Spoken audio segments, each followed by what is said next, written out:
Duol magayo weche mag teko pachoka EPRA ogolo lipot ewi chal mar sekta mar teko e pachoka e higa morumo ni dwe mar 12 higa mokalo.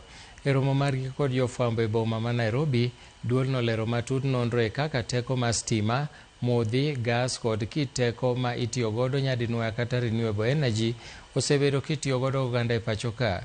Kanoloso e romono, jataa tije ka duol mar EPRA Daniel Kipto owacho ni sekta mar teko en mano malokore kinde ka kinde, ka bende nitiere dongruok mamiyo nengo kit tiyo kod teko bende bedo mayot.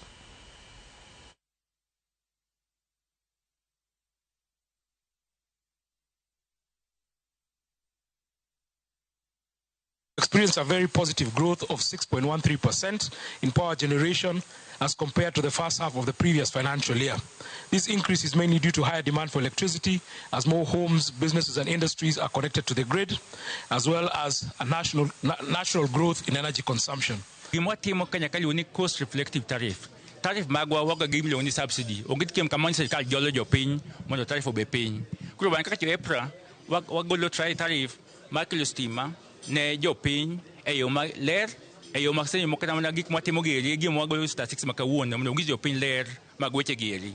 Gimo pando onge timo gicho ni stima ong'iew gi bei makama to stima chopo jo Kenya gi bei makama to maege makakwa poge mondo kosima ka konsimo chul bei magnya chulo nero. Dongo kiti mang'eny sekta ni wasenyo ka tamana gima luongo ni peak demand. Tin stima mang'eny anyama jo Kenya tiyogo osedongo masani ka wan gi megawatt alofariyo gi 318 kaka odhiambo kodhiambo stima jo Kenya tiyo mang'eny ahinya. Kuro manya kami kwa compare kwang pimo gi jo jirani wageri wasedongo mbele jirani mamoko.